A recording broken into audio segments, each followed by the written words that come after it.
एक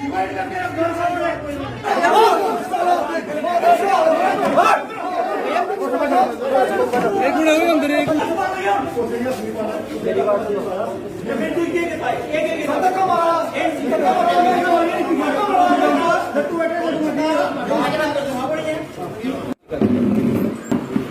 कोविड-19 की हमें परमिशन नहीं है, इन्हें भी नहीं है।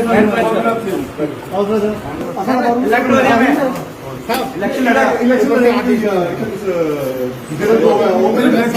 कर नहीं है।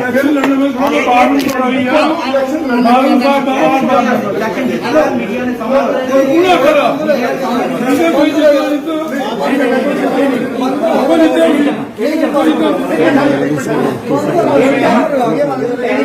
इंटरनल मैटर आपको कैसे नहीं चलेगा? प्लीज प्लीज प्लीज क्यों नहीं चलेगा? क्यों खाली करे? मीडिया की गलती नहीं क्यों मीडिया को हमने बुलाया? मीडिया को हमने बुलाया मीडिया को नहीं बुला सकते। क्यों नहीं बुला सकते? आप बताइए। इसी का जवाब इसी में जवाब दे रहे हैं। इसी का जवाब दे रहे हैं। इलेक्शन जीते थे ना, उसने मीडिया अपनी कॉन्फ्रेंस की थी ना, कौन रोकिया? जो मर्जी बाहर नहीं कर सकते। हम करेंगे बाहर आप नहीं कर सकते। ऐसा हुआ है 8 मिनट हो गए, 8 मिनट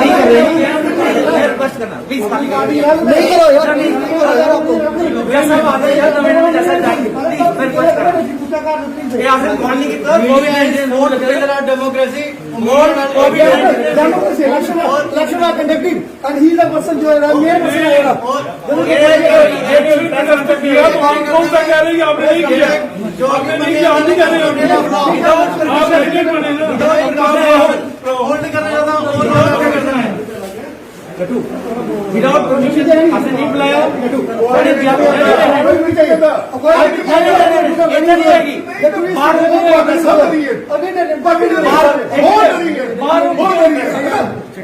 प्रेस कॉन्फ्रेंस नहीं होगी, बाहर उनकी नहीं होगी प्रेस कॉन्फ्रेंस। सीधी बात, वी डोंट हैव परमिशन, ऐसा नहीं हो सकता।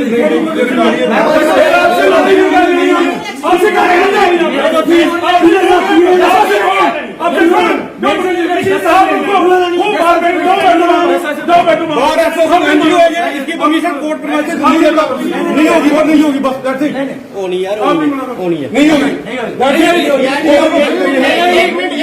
पब्लिक की एंट्री बंद है या नहीं बंद है? इसकी पब्लिक की एंट्री बंद है। आपके पास 10 आदमी आया।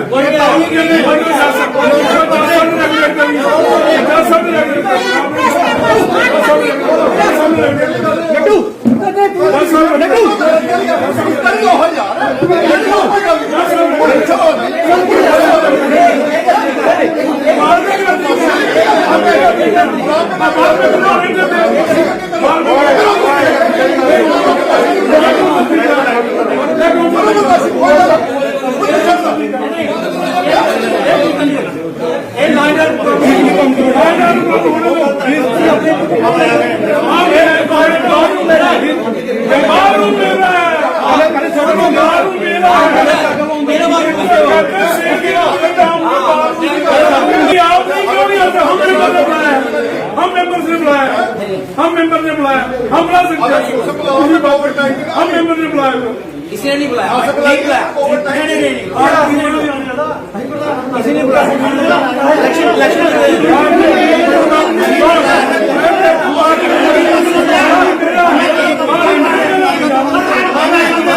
रजिस्टर नहीं है ना, लैपटॉप नहीं हुआ यार।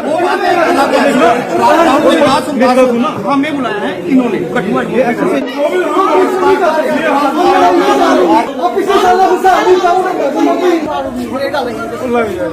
है फिर नहीं बैठेंगे जिंदगी में कर दे बनवाया ऐसे ना फर्नीचर ही लाया, सामान ही लाया।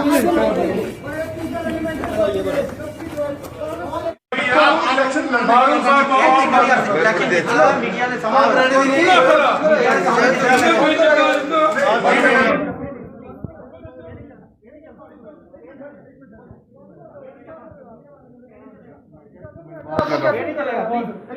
प्लीज प्लीज नहीं क्यों खाली क्यों खाली करे? मीडिया की गल थोड़ी गल नहीं करना। क्यों मीडिया को हमने बुलाया? मीडिया को मैंने हमने बुलाया मीडिया को नहीं बुला सकते। क्यों नहीं बुला सकते? इलेक्शन जीता मैंने। इसी का जवाब दे रहे हैं सर, इसी का जवाब दे रहे हैं। जितने भी होगा उसने मीडिया अपनी कॉन्फ्रेंस की थी ना कौन वो रोकिया जो मर्जी बाहर नहीं कर सकते।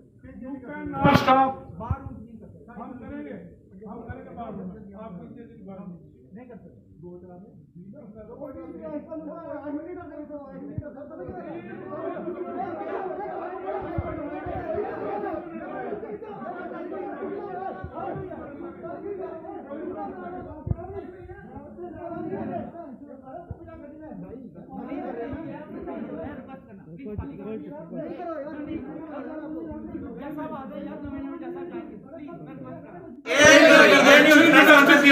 कौन सा कह लेंगे आपने नहीं किया? आपने नहीं किया, हम नहीं कर रहे। आप प्रेसिडेंट बने ना।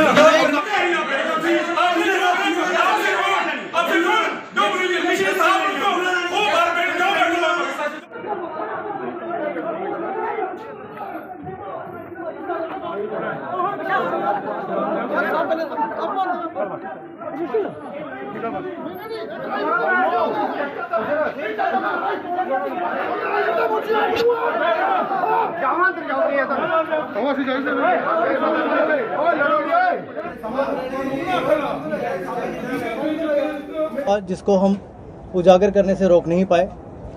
उससे पहले मैं पृष्ठभूमि बताते हुए आपको बता दूं कि एक कानून है जिसका नाम है एडवोकेट्स वेलफेयर फंड एक्ट 2001 का ये एक्ट है। ये एक्ट सेंट्रल गवर्नमेंट ने पार्लियामेंट ऑफ इंडिया ने पास किया था, which was extended to state of J&K also.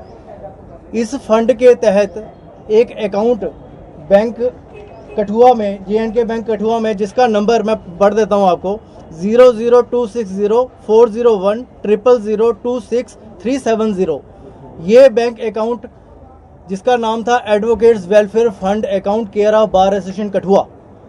ये account J&K bank branch main Kathua में चल रहा है और ये 2007 से 8 से चल रहा है लगातार अकाउंट।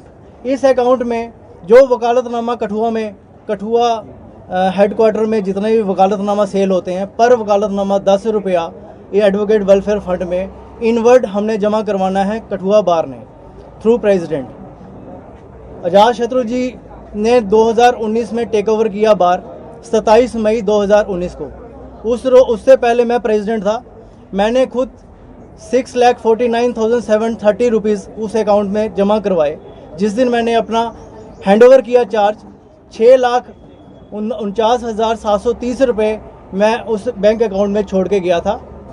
इस बैंक अकाउंट को ऑपरेट करने की हमें पावर अथॉरिटी नहीं है। इसको ऑपरेट करने के लिए एक ट्रस्टी कमेटी जो सेक्शन 4 ऑफ दिस एक्ट में कॉन्स्टिट्यूट की गई है, जिसके मेंबर्स इस तरह के होते हैं। Advocate general of the state, जहाँ पे एडवोकेट जनरल नहीं हो वो स्टेट नॉमिनेट करती है कि किसको चेयरमैन बनाना है। सेकंड, इसमें लॉ सेक्रेटरी, इसमें हमारा home secretary, state bar council की द्वारा मनोनीत किए गए 2 मेंबर्स, सीनियर मेंबर्स, इसके अलावा secretary bar association bar council of state and इनके अलावा एक पब्लिक प्रोसिक्यूटर मनोनीत किए जाते हैं। ये ट्रस्टी कमेटी फार्मूलेट होती है सेक्शन 4 एक्ट के। इस ट्रस्टी कमेटी को अख्तियार है कि वेलफेयर फंड का जो जितना पैसा है यही इस्तेमाल कर सकते हैं सेक्शन 19 के तहत। सेक्शन 19 में बताया गया है कि किसी को मेजर सर्जरी करवानी है या फिर किसी को कैंसर हो गया है, किसी को पैरालिसिस हो गया है, किसी को ट्यूबरकुलोसिस हो गया है, यही बीमारियां उन्होंने बताई हैं, सीरियस डिजीजेस। इनके कारण ये ट्रस्टी कमेटी ये पैसे निकाल के दे सकती है, वो भी after verifying the facts. In either case, even the learned honorable principal district judge Kathua, who is the topmost judicial officer of the district, has got no power to operate. उनके पास भी अख्तियार नहीं है इस बैंक अकाउंट को operate करने के लिए। लेकिन अनफॉर्चुनेटली पिछली बार ने जिसको लीड किया Ajatashatru Sharma advocate as president along with his executive team, जिसमें उन्होंने अपने ट्रेजरर, जिसमें अपने जनरल सेक्रेटरी कमलजीत सिंह जी ये सारे बनाए। इन्होंने स्वयंभू अपना एक रेजोल्यूशन पास किया।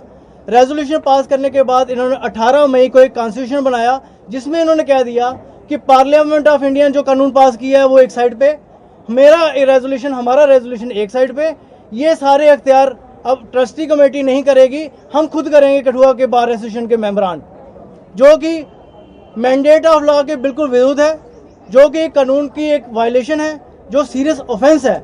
वो करके इन्होंने रेजोल्यूशन पास करके अपने कुछ चुनिंदा ब्लू आइड एडवोकेट्स उनको ग्रांट देना शुरू कर दी। किसी को 5,000, किसी को 2,000, किसी को 10,000, किसी को 17,500, किसी को 6,000, without any parity, without any standard, without any parameter, without any yardstick. कोई इसका कोई इन्होंने क्राइटेरिया नहीं बताया और इस क्राइटेरिया को नहीं बता के उन्होंने चुनिंदा लोगों को पैसे बांट दिए जिसका उनको कोई अख्तियार नहीं था।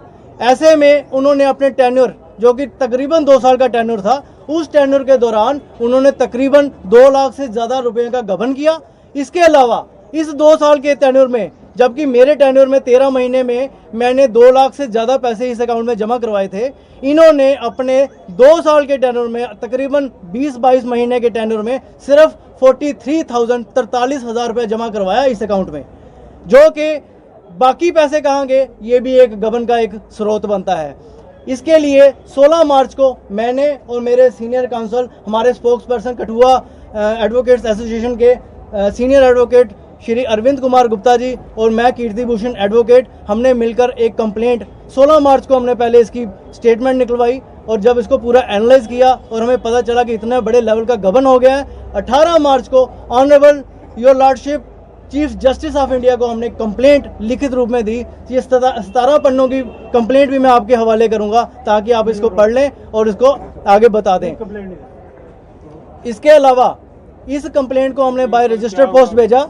उसके बाद 8 अप्रैल को, यानी कि पिछले कल, honourable Supreme Court of India ने इसको रिसीव किया। रिसीव करते ही, हमारी कंप्लेंट को पढ़ते ही और इसके साथ हमने एविडेंस भी लगाया था साथ में, डॉक्यूमेंट्री। उस एविडेंस को तय में जाकर उन्होंने उसी वक्त इसको PIL, public interest litigation, treat कर दिया, जो कि अपने आप में बहुत बड़ी बात है। कितनी सीरियसनेस इसमें देखी होगी honourable chief justice of India ने। उसके बाद उन्होंने PIL ट्रीट करके प्रोसेस इशू कर दी है। आपके माध्यम से मैं आप मीडिया पर्संस को ये रिक्वेस्ट करूंगा कि पब्लिक एट लार्ज को कम से कम ये पता होना चाहिए कि कठुआ में कुछ जागरूक वकील लोग भी हैं जिन्होंने जागरूकता का प्रमाण देते हुए अपनी एक अलग अलग एसोसिएशन बनाई। उस एसोसिएशन में उन्होंने वो संजीदा जो अधिवक्ता एडवोकेट्स हैं इस बार में जो काम करने वाले, उनको इकट्ठा किया एक प्लेटफॉर्म पे। और हमारे प्रधान जी राजेंद्र शर्मा जी, जिनकी उम्र आज 75 के करीब पहुंच रही है और जिनकी प्रैक्टिस आज 40 साल के करीब हो गई है, वो हमारे प्रधान नियुक्त हुए हैं। मैं जनरल सेक्रेटरी हूँ। एडवोकेट अरविंद गुप्ता जी हमारे साथ हैं। सतीश शर्मा एडवोकेट जी हमारे वाइस प्रेसिडेंट है। Senior vice president Sushil Kumar Gupta ji हैं। ट्रेजरर मैडम निधि सुमन जी हैं और एग्जीक्यूटिव कमेटी में सुभाष शर्मा एडवोकेट जी हैं, YC कटोच एडवोकेट जी हैं और रजनीकांत शर्मा एडवोकेट जी एग्जीक्यूटिव कमेटी के मेंबरान हैं। जॉइंट सेक्रेटरी विकासकांत गुप्ता और जॉइंट सेक्रेटरी राकेश शर्मा हैं। इसके अलावा और भी हमारी बॉडी आज अनाउंस कर रहे हैं, जिसकी कॉपी प्रेस रिलीज की मैं आपको सबमिट करूंगा। मैं आपके माध्यम से ये रिक्वेस्ट करूंगा कि जो आज बार रूम में अभी घटना घटी है, ये बड़ी शर्मनाक है। इसको मैं कड़े शब्दों में अपनी एसोसिएशन की तरफ से कंडेम करता हूं और बड़ा दुख व्यक्त करता हूं। आप सबसे माफ़ी भी मांगता हूं कि आप सबको भी हमारे कारण ये दिवस देखना पड़ा, ये मूवमेंट देखनी पड़ी। लेकिन अनफॉर्चुनेटली हमारी अपनी बार में कुछ ऐसे शरारती अंसर घुस आए हैं जिनको कानून के बारे में कितनी नॉलेज है उसके ऊपर मैं टिप्पणी नहीं करना चाहूँगा, लेकिन उनको गुंडागर्दी की पूरी जानकारी है। इस एलिमेंट को, इसको फिल्टर करने के लिए हमने अपनी एसोसिएशन बनाई, जिस हमारी एसोसिएशन में आपको कभी भी मैं आपको गारंटी देता हूं, ऐसी कभी भी आपको कोई भी घटना का आपको प्रमाण नहीं मिलेगा। धन्यवाद जी। अजातशत्रु का ये साफ तौर पे कहना है कि आप इलेक्शन हार चुके हो। आप लोग जो भी है, जो ये एसोसिएशन बनाई हुई है, उसी के कारण आप अपनी भड़ास निकाल रहे हो। आपके माध्यम से मैं बताना चाहता हूं, इलेक्शन कंडक्ट हुए थे यहाँ पे 2 अप्रैल को। हमारी कंप्लेंट फाइल हुई थी 18 मार्च को। इसके अलावा मैं क्या बोलूं, आप खुद समझदार हैं। सर, क्या देखते हैं कि अंदर जिस तरह से हंगामा किया गया, आपको रोका गया बार रूम यूज करने से और कुछ अभद्र भाषा का प्रयोग भी किया गया है, वीडियो में वो तस्वीरें, पूरी वीडियो जो है वो कैद हुई है, तो क्या देखते हैं किस तरह से एक सभ्य समाज को दर्शाया गया है आज कोर्ट कम्प्लेक्स? देखो, ये बार रूम किसी की जाति प्रॉपर्टी नहीं है, किसी की पर्सनल प्रॉपर्टी नहीं है। बार रूम प्रैक्टिसिंग एडवोकेट्स की है, नॉन प्रैक्टिसिंग एडवोकेट्स की नहीं है। जो लोग यहाँ पे प्रैक्टिस करने आते हैं उनका बार रूम है ये। अगर कोई अपने लेवल पे खुद ही अपने घर में बैठ के एक रेजोल्यूशन पास करके ये कह दे कि आज से ये फलानी गाड़ी का मालिक मैं हूँ और वो गाड़ी चलाना शुरू कर दे, तो this amounts to misappropriation. जो हमने कंप्लेंट फाइल की है वो भी इसी तर्ज पे फाइल की है। जो बैंक अकाउंट जिसको ट्रस्टी कमेटी ने चलाना था उसको बार एसोसिएशन, यही बार एसोसिएशन जिसको आज बार रूम अपना कह रही है, उन्होंने उस अकाउंट को भी अपना कह दिया। और मिस एप्रोप्रिएशन 409 आईपीसी का उन्होंने वायलेशन की, उल्लंघन किया है, जिसके तहत उनको लाइफ इंप्रिजनमेंट हो सकती है। और कितना हीनियस ऑफेंस होगा ये आप लोग खुद समझदार हैं। इसके अलावा उन्होंने फॉर्जरी की, इसके अलावा उन्होंने चीटिंग की, इसके अलावा उन्होंने फ्रॉड किया, इसके अलावा और भी कई छोटे मोटे गुनाह किए। लेकिन जिसकी सबसे कमतर भी सजा अगर मैं मानूं तो वो 7 साल आंकी गई है। और सबसे ज़्यादा अगर मैं इसमें आंकूं तो पूरी उम्र उनको जेल में चक्की पीसनी पड़ सकती है। तो आपके माध्यम से आपके सवाल का जवाब मैंने दे दिया कि बार रूम किसी की जाति प्रॉपर्टी नहीं है, बार रूम हम सबका है। लेकिन फिर भी अगर कोई ये खुशफहमी में या गलत फहमी में है कि बार रूम उसकी अपनी प्रॉपर्टी है तो ये गलत फहमी अपनी दूर कर दे। अब जिस तरह से आपने गंभीर आरोप लगाए हैं, क्या ये प्रेस कॉन्फ्रेंस इलेक्शन से पहले नहीं हो सकता? बिल्कुल ठीक फरमाया आपने। चूंकि honourable Supreme Court of India seized of the matter, हमने कंप्लेंट वहाँ फाइल की थी, तो वहाँ पे क्या एक्शन लिया जाता हो सकता है वो टर्न डाउन कर देते, वो हमारी डिक्लाइन कर देते, एप्लीकेशन रिजेक्ट कर देते, तो हमारी प्रेस कॉन्फ्रेंस का कोई औचित्य नहीं रह जाता। इसलिए जब कल उन्होंने इसको public interest litigation PIL treat किया, उसके बाद हमने सोचा कि अब ये मीडिया पर्सन को उजागर करना बहुत ज़रूरी है। से मैं एक लास्ट रिक्वेस्ट करना चाहता हूं कि जो अकाउंट नंबर मैंने अभी आपको पढ़कर सुनाया, ये अकाउंट नंबर आज के बाद अगर इसमें कोई विड्रॉल ट्रांजैक्शन होती है तो वो खुद जिम्मेवार होगा, वो भी इस गुनाह में बराबर का हिस्सेदार होगा। धन्यवाद। क्या देखते हैं कि आप रविंद्र जी आपकी कुछ बात का जवाब दें। क्या इसमें जो जिस तरह से आपने कहा कि खुद के कानून बनाकर वहां से पैसा जो है वो निकाला गया है, तो क्या इसमें सिर्फ पैसा ही नहीं निकाला गया, जिन्होंने कानून बनाया ये वाला, जिन्होंने रेजोल्यूशन पास किया, उन्होंने खुद अपने आप को बेनिफिट किया। आप अगर देखेंगे, मैं आपको इसकी बैंक अकाउंट की कॉपी दे देता हूँ, 24,000 की एंट्री, 22,000 की एंट्री।